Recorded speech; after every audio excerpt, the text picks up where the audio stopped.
For 40 years, the Israelites suffered under the iron grip of the Philistines. Their land was no longer their own. Their freedom was stolen. Their prayers seemed unanswered. Hope was fading with each passing day. But God had already set his plan in motion. In the small town of Zorah, a man named Manoah lived with his wife.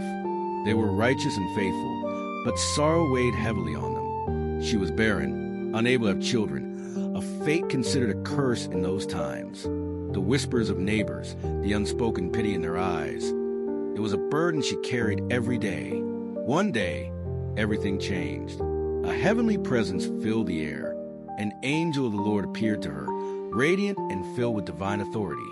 His voice, both powerful and comforting, spoke words that would change history. Do not be afraid. Though you are barren, you will conceive and give birth to a son.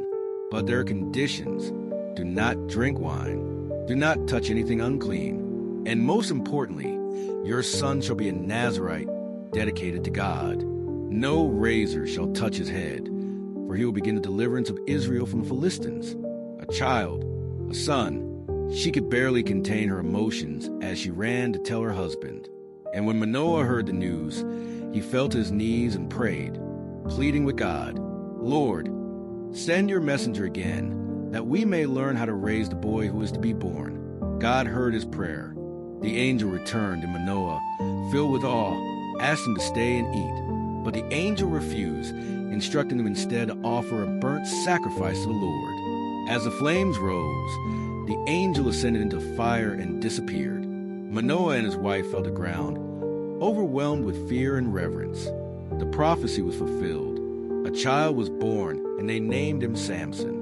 As Samson grew, the Spirit of the Lord stirred within him. His strength was unnatural, unmatched by any man. But strength alone was not enough. His destiny required discipline, and this would become his greatest struggle.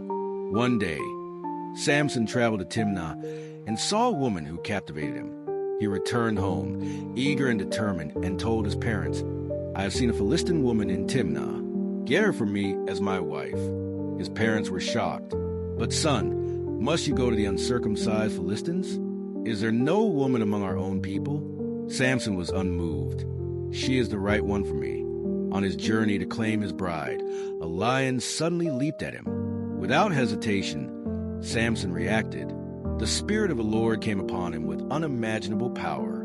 With his bare hands, he tore the beast apart as if it were nothing. His strength was beyond human, a true gift from God.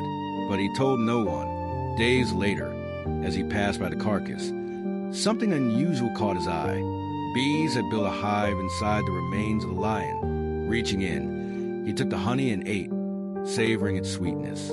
Yet, he never revealed its source. At his wedding feast, Samson, full of confidence, posed a challenge to the Philistines. Let me tell you a riddle. Solve it in 7 days, and I'll give you 30 fine garments.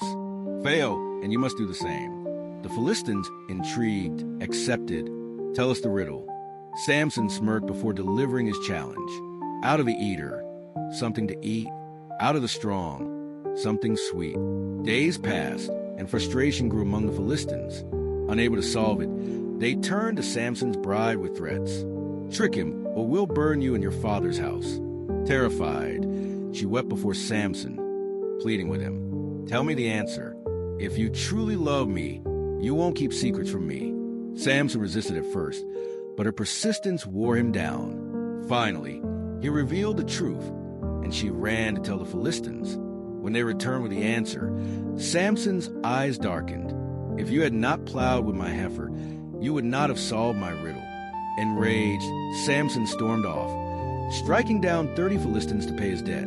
His fury was unmatched. When he returned to claim his bride, he was met with betrayal. I thought you hated her, her father stammered. I gave her to your friend. Take her younger sister instead? Samson's anger knew no bounds. He caught 300 foxes, tied torches to their tails, and set them loose in the Philistine fields. Flames consumed everything, crops, vineyards, groves. It was devastation unlike anything the Philistines had seen before. But their vengeance was swift. They retaliated by burning his wife and her family alive. Samson, heartbroken and furious, vowed revenge. His attacks became legendary. He struck down Philistine warriors by the hundreds, his strength making him unstoppable. Yet, his greatest weakness was not the Philistines. It was love. Delilah, the woman who would be his undoing. The Philistines knew they could not defeat him with weapons, so they sought another way. They bribed Delilah to uncover the secret of his strength.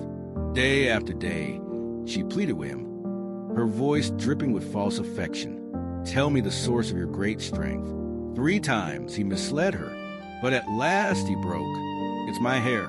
If it is cut, I will be as weak as any man." That night, as he slept, Delilah took a razor and cut his hair. The moment the blade touched his head, his power was gone. The Philistines stormed in, seizing him. They gouged out his eyes and threw him into prison. The mighty Samson, now blind and broken, reduced to grinding grain like a slave. But as the days passed, something changed. His hair began to grow, and with it, his strength slowly returned. He was no longer the arrogant warrior. He was humbled, stripped of everything, and in that humility, he found clarity. The Philistines gathered in their temple, celebrating their triumph over Samson. Thousands cheered, mocking the once mighty warrior. "Bring him out. Let us be entertained." Samson, now a mere spectacle, was led before them. He whispered a prayer. "Sovereign Lord, strengthen me one last time." With his hands placed on the pillars, he pushed. The temple shook. Cracks spread through the stone. And with one final burst of strength, Samson brought it all crashing down. The mighty temple collapsed, crushing thousands, including Samson himself.